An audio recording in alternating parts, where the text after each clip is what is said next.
2 novembre 2017.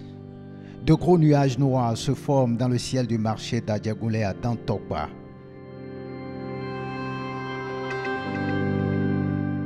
La descente inopinée des forces de sécurité dans la partie est de cet espace commercial a fait trembler. La moisson de l'opération Pangea 9 est estimée à plus de 84 tonnes de médicaments frelatés saisis. Des médicaments de qualité inférieure vendus dans ce marché à ciel ouvert, pointés du doigt par le gouvernement de la rupture. Après ce ménage, Adjagoulé disparaît. Le 10 novembre 2020, 3 ans après, nous repartons à Adjagoulé.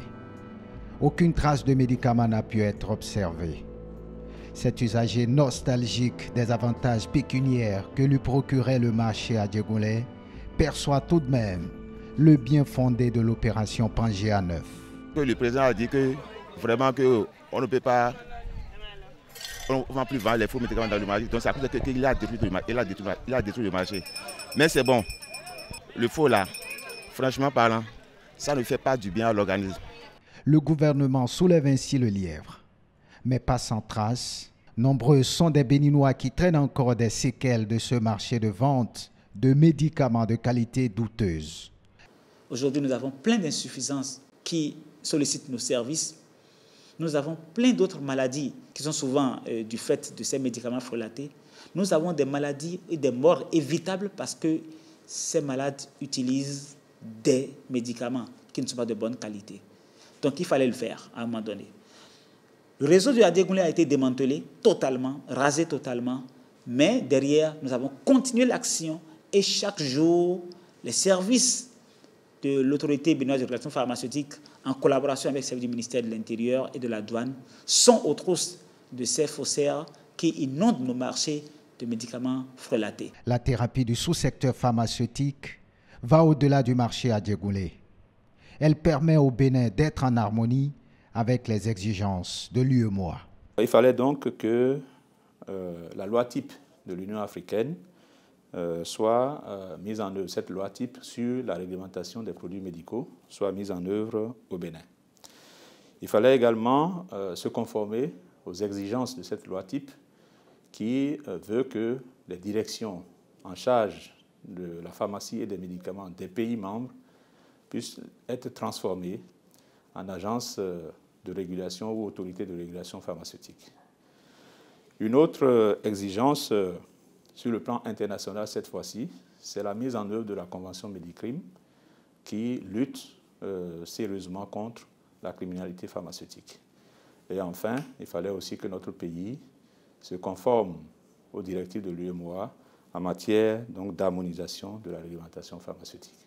Le grand coup de balai dans ce sous-secteur pharmaceutique n'a pas épargné la CAME, la centrale qui assurait l'approvisionnement des structures sanitaires publiques en médicaments n'arrive plus à s'adapter aux réformes. Malheureusement, au cours des investigations, il s'est révélé que la centrale achète des médicaments essentiels qui, je le rappelle, fournit plus de 90% des structures sanitaires du secteur public en médicaments, était mêlée à cette déviance qui avait été constatée au niveau du secteur. Elle s'efface au profit de la SOBAPS SA. La première mesure qui a été prise, c'est le retrait de l'agrément de la centrale. Ensuite, la mise sous administration provisoire de la CAME. Et cette mise sous administration provisoire a permis de pouvoir approfondir le diagnostic. On ne pouvait pas directement passer d'une association loi 1901 à une société, je dirais, anonyme. Puis c'était l'option que le gouvernement a eu à faire. Donc il fallait trouver, je dirais, un processus pour pouvoir y arriver. Donc le processus qui a été trouvé et défini, c'était d'abord, premièrement, la création de cette nouvelle société qui reprend la vie sociale de la CAME. Secondairement, la CAME, lors d'une assemblée générale, a eu à prendre des décisions fortes. La première décision qui a été prise, c'est d'abord la dissolution de la CAME, qui a été prise. Ça, c'était le 3 septembre 2020. Et secondairement, la dévolution de son patrimoine et le transfert de son personnel à l'État. Donc, de ce fait, la SOBAS, en fait, naît d'une transformation en réalité de la CAME, dont elle reprend tout l'objet social. Mais l'avantage en plus de cette nouvelle société, c'est que la mission qui lui a été confiée va au-delà de celle que la CAME jouait.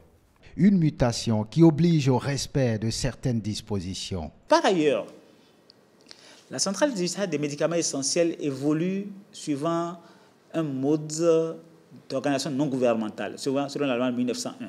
Or, c'est une structure qui exerce des activités commerciales. Et vous savez pertinemment, selon les lois, les tests au niveau sous-régional, notamment les tests de l'OADA, qu'une structure qui a un statut d'ONG ne peut pas exercer des activités de nature commerciale.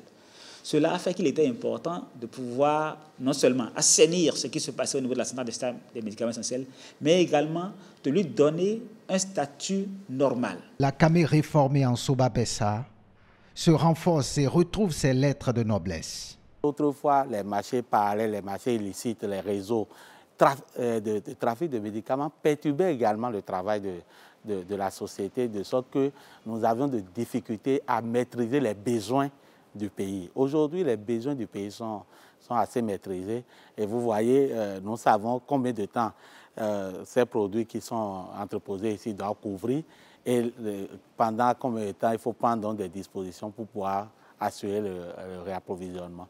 La réforme a également permis de maîtriser l'ordre des pharmaciens, une instance qui pendant longtemps a suscité la controverse. En 2018, l'ordre avait été suspendu.